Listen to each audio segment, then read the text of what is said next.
What's going on, boys? Hey, y'all know me, still the same OG, and it is, man, it is an honor to be sitting next to one member of the Scrap Pack, Mr. Jake Shields. I know I got a little bit of history with you guys. The funny thing is I forgot about that right when I was walking over. I'm like, wait, this is the guy Nate slapped. So I text Nate like, hey, you want me to smack the guy for you? He hasn't responded yet, so I'll see if my phone buzzes and have to check, see what he says. Oh my God. Like, are you cool with him or is it good now? I might be putting a rear naked choke in this interview if it goes sideways. It's possible. Depends on what Nate texts me.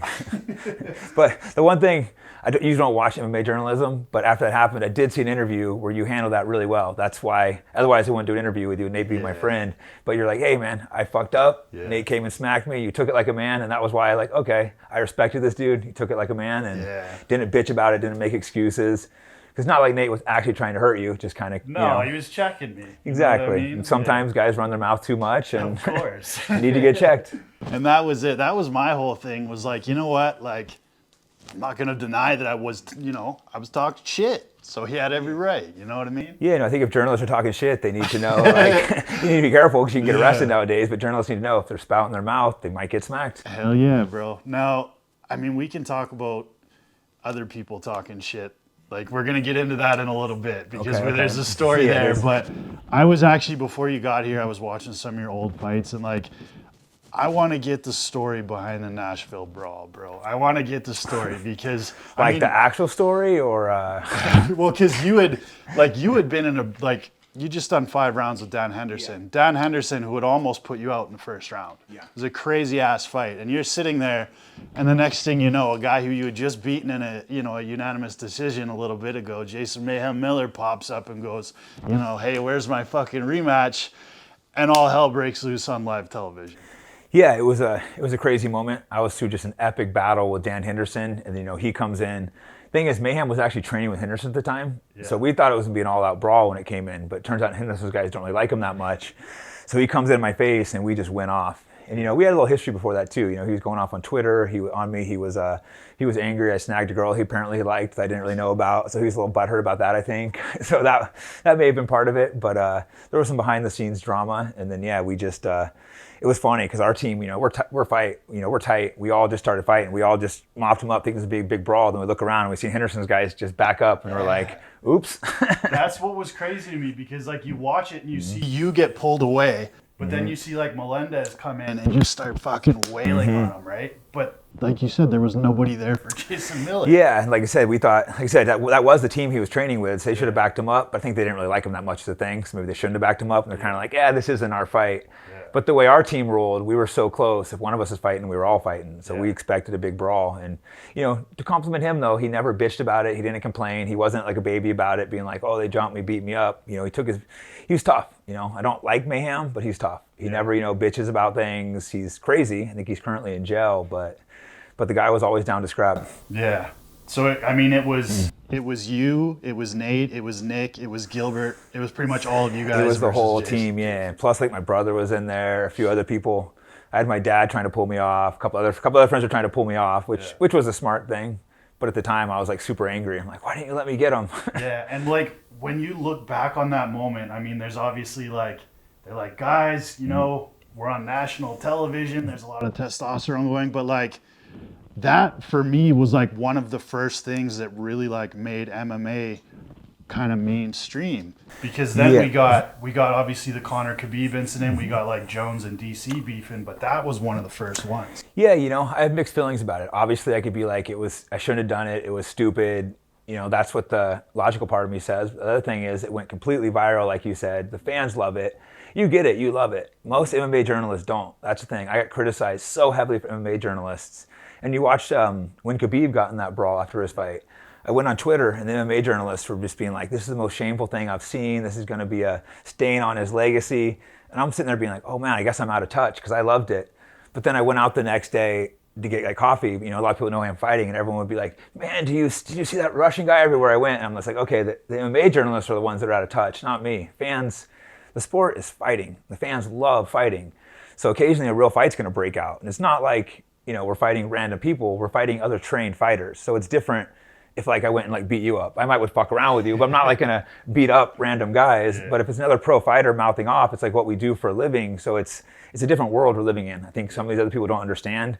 We're in their training all the time, trying to beat each other up. So if another fighter, especially my weight, is running his mouth, we're gonna fight. I also wanted to bring up, speaking of like, you're a very opinionated guy, and like you got like, you blow up on Twitter. You got about like 300,000 followers on Twitter, and like, you say some controversial things, but the thing is like, I go and I look at them and I try to see both sides of the story, but like the thing that I hate is when people try to call you, they're like, oh, Jake Shields has CTE and Jake Shields is fucking brain dead. It's the dumbest thing ever.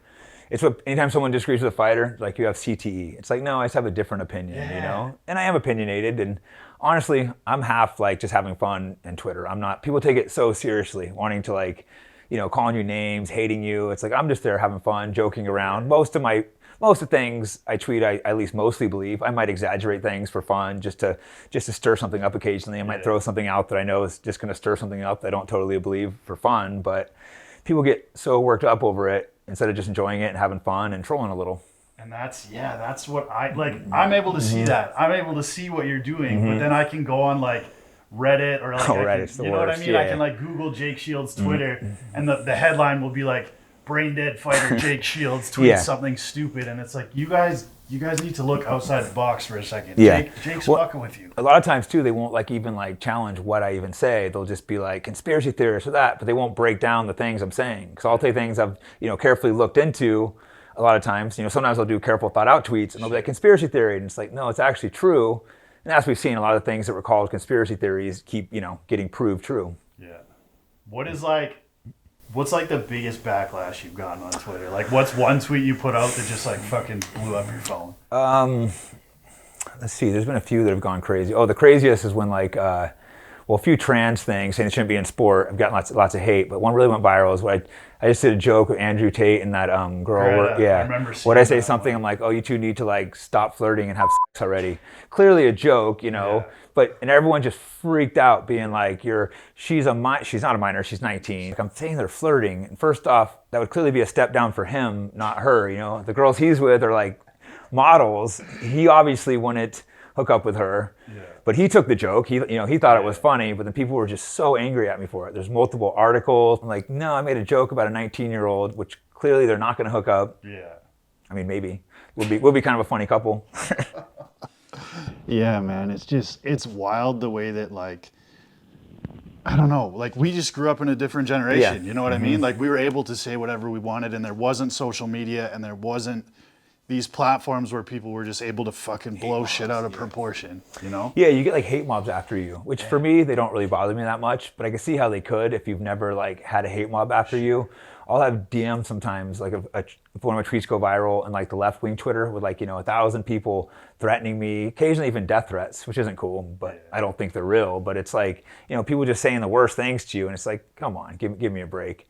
Yeah. But I don't take it seriously because I know the people that are doing it are mostly just like dorky people, and like they would never say it to my face. No one ever says anything disrespectful to my face. No. And people get mad over weird things. Like the one I get the most backlash for, besides the Greta one, was like saying trans women whatever shouldn't be in women's sports. Mm-hmm. People freak out over that one for some reason, but everyone knows it's true other than a few idiots. Yeah.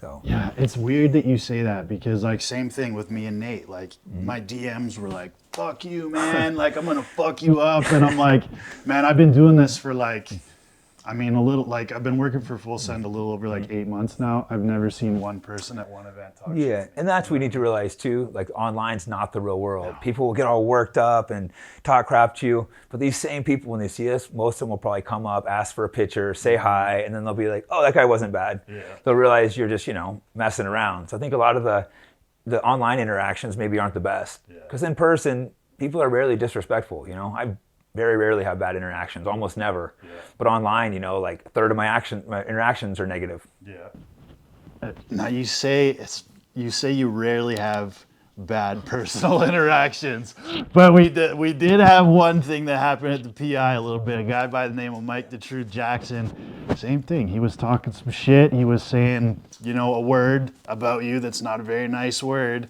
And he had to get checked. Yeah, this guy, I'd never heard of Mike Jackson first off. And then I'm just I posted something. I don't know what I posted.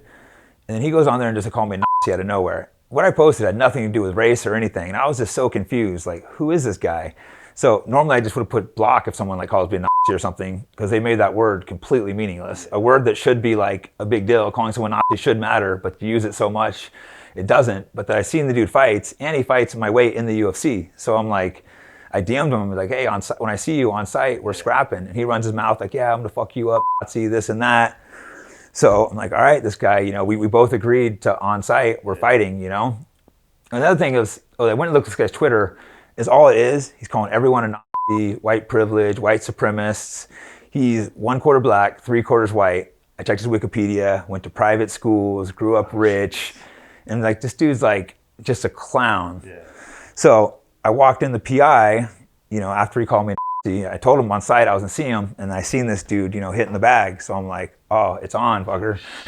So I start walking towards him, like it's on, and he's just like, what do you mean? What do you mean? I'm like, you said on site, and I start going towards him. The dude literally runs, hides behind like a punching bag. I'm just like, my knee was a little messed up, so it's gonna run too bad. I'm just like, what the hell? So I'm kind of chasing him around the gym. I think a lot of the guys didn't quite know, and they're like, oh, Jake, relax. And then the guy, he's like, come on, dude, don't beat me up. And then I'm like, all right. And then he goes, that's what I thought, or something. So that's when I ran over. That's when the other guy stood back. I threw him on the ground. That's when the video kind of comes in. I got mount. I just started slapping him because I knew he was the kind of guy that would sue. So I just started slapping him in his face. Yeah. And you see in the video when he's like, help, someone get him off me. It's just like, guys, please, you're not going to let him beat me up. So they pull me off, and that was kind of it. But like, what he didn't also say was like, he's trying to make these comments about you being a racist. Like, you were there with like Javid and like Dewey Cooper. That was the funny part. He was there. It just shouldn't matter, but he was there with all white people. I was there with all non-white people. I was there with black people, Middle Easterners, Mexicans. I'm clearly, the guy keeps calling me a racist, but like, maybe you should do a little research. And like, and after that was the funny part. A bunch of, black fighters and fighters of different races like, nah, Jake's my boy. He's not a racist. So instead of this clown like rethinking, like, oh, maybe I was wrong, he just doubles down, starts calling these guys race traitors and stuff, like God. Actual real black people when he's a quarter. Yeah. So the dude's gonna get beat up again. Like that's not something you can say. Like you can't mess with people's racial, whether it's white or black. And I don't think he understands that. He thinks, oh, I can disrespect people because I'm claiming black power, but I'm like, no, these black people don't like you either. You're causing a lot of disrespect, and he's gonna get messed up, by me. I decided it's not worth getting sued and arrested, but someone's gonna fuck that dude up if he's not careful. Do you think that there's any group out in MMA right now that could replicate the hype that the Scrap Pack had? It's tough because our team was, we're one of the only teams that's been organic, or I think the only team that's really been organic that's been that successful with multiple fighters. Because all these gyms, nothing against them, they're great teams, but guys move to these places to try to make it after they've already been training for years. We all either started there or were there within a year of training, and we all like came up together. Yeah. And it was really kind of crazy, like how many good guys, obviously the main Scrap Pack, but there's also, David Trell was out of there, who also fought for a UFC title. Gil Castillo also fought for a UFC title. We had a bunch of other like talented guys, all completely homegrown. We just had the work ethic, I think the right people all together at the same time, and we just, it was like a brotherhood. We just pushed each other, just work. It was, I started training there, and then I think Nick started training there within a few weeks of each other. So me and him were super competitive, good friends, but we'd always go at it. So then, after a month or two, I dragged Gil in because he was my party buddy in San Francisco. Sure. And then, Nick saw that, so he made his brother come the next day. So we started making, we pretty much forced Gil and Nate to like, to fight. I would feel guilty if they hadn't been successful, but look how successful they were. But they didn't really have a choice. Me and Nick would just bring them in, and we'd like put the gloves on and be like, all right, you guys are sparring 5 rounds. Wow. And they would just be like, okay. Nate was probably like 15, just looking over like, oh, I guess I better do what my brother tells me. Wow, that's crazy, bro. Yeah, so it was really kind of crazy if you look at like how we just came up, and like, and me and Nick, we were tough, but we weren't like that experienced, but we would just go at it each day, and maybe one day I would come in and let's say I took him down, beat him up, pass his guard. I feel great. I come back the next day, oh, I'm gonna get him again. He studied what I did, comes out and kicks my ass. And then I have to, rethink it like, oh, what did Nick do to me this day? I need to come back and get payback. So it was a very competitive and a healthy way vibe where we just drove each other to be better. And that's, and then Nate and Gil really pushed each other too. Yeah. So. Yeah, it's a legendary team, bro. Like I said, I grew up watching you guys. Yeah, bro. you know exactly. It was I'm very, very happy to come from such a great team. Yeah. You don't realize it at the time, but you look back and you're like, wow, what other team could really replicate, what we were? Like so many, also different personalities, great fighters. 4 great guys, all from the same camp that all started in a tiny gym together. Yeah, and we were talking about this before you got here. I know you don't like hearing it because it makes you feel old when guys come up to you and they're like, bro, I grew up watching you, but it's said in a way that it's like a respectful thing. Oh, no, it's respectful. I mean? Like I said, I more laugh at it because I'm like, damn, they make me feel old. Yeah. I see guys, to me, they look the same age as me, and they're like, oh, I used to watch you when I was a kid. I'm like, damn, I must be getting old. Yeah, bro. Yeah. But I know it's meant respectful, so it's not that I don't like it. It just makes me go like, damn, I'm getting old. Yeah, and that was my biggest thing about getting you in here today was just like, I want to get guys like you more exposure because like, you guys deserve it, bro. Yeah, the sport's changed quite a bit because when I first got in it, there was really no recognition, which was a good and a bad thing. Bad, obviously, because there was no money, no recognition, no fame, but it was raw. All the guys that were doing it did it because they wanted to do it, not because they got famous. Because I remember the first time I fought in the U.S., no one knew who I was, or the first 5, 6 times. Then finally I go to Japan, and then it's like, wow, this is like superstardom. Yeah. So back then, guys wanted to sign to Japan instead of the UFC often. Yeah. So. And I was saying that to Jake here as well, my filmer. I was like, man, back in the day, like we were just watching you fight Jason Miller, and I was like, these guys weren't per se the best athletes at the time compared to how these guys are bred and brought in with the UFC PI and shit, but they genuinely wanted to get in there and fight. Yeah, exactly. Yeah, no, we were tough, exactly. So maybe they're doing crazier athletic stuff now and this, but we were just raw and tough, and we would just go there no matter what. And actually, my team in particular. Yeah. I think the sport as a whole, everyone was tougher, but like you look at me, Nick, Nate, Gil, you couldn't get 4 tougher guys. Yep. None of us are like superstar athletes, the kind of guys you would go after, but we're just so tough and so raw and such hard workers that we all reached the top. I mean, look at Nate's career, right? This guy's impossible to put away, right? Exactly, because that was just how we sparred. In our gym, it was you go out there, you show up, you're gonna get in the cage, you're gonna do your 5 rounds, whatever, no matter what. So it was just, we got so used to we're gonna push ourselves to limit every day. Yeah. So when we fought, that's just the norm. It's like there was no quitting. Sometimes now I see these guys, they're making excuses not to spar. They're picking their sparring partners. Yeah. We'd go in, someone else might select it for you, or it's like, oh, you're sparring that guy today. There ain't like, oh, I don't feel like sparring him. It's like, no, you're either gonna come in there and beat him up or get beat up. Yeah, and then once you're done, we'll unlock that cage door. Exactly, but until you're done, you're not getting out. Yeah, the cage gets locked. They would tape the gloves on. I remember one time. I don't smoke that much, but Nick, obviously everyone knows, so I'm not like ratting him out. Yeah. They brought me to the car back, and we just hot boxed. It got so lit. And I don't smoke that much. And I go in there, and then we're in the cage. They're taping my gloves on. They're taping my headgear on. And I look across. Nick's like pacing. And I almost had a panic attack for a second. I'm like, oh shit, I'm locked in here with Nick, and I got to fight him right now. I'm looking, thinking if I could hop out the cage and run, but then I hear it lock, and I'm like, well, I guess. Yeah. In my mind, I'm like, what excuse can I get out of sparring? I'm like, well, I can't think of any. I guess I got to fight him. Nick, who like almost does better when he's stoned going into fights. You know what I mean? Because there was that rumor that he was like stoned going into the Gomi fight. Rumor? Right? Is that a rumor or is that a fact? Yeah. The funny thing is, I actually did okay when I sparred. It was just like that first minute before I started, looking over, and that's when I almost like panicked. I'm like, I want out of here so bad, but I can't think of any excuse to make, so I guess I got to fight him right now. So I'm just thinking like, man, what do I do if I get beat up for 25 minutes? Oh my God, Nick's ready to go. Yeah, I look across and he's just pacing. I go, oh shit, what did I do? I smoked too much. Anyone that smoked too much can relate to that. You're like, oh shit, I got to go function right now, and function by fighting Nick Diaz. Yeah, bro, absolutely. Hey, I think that's a good way to end it, bro. It's a hell of a story. As always, man, y'all know me, still the same OG with Full Send MMA. Make sure to like, comment, subscribe. My man Jake Shields, that's a legend, bro. Thank you. Appreciate you, man.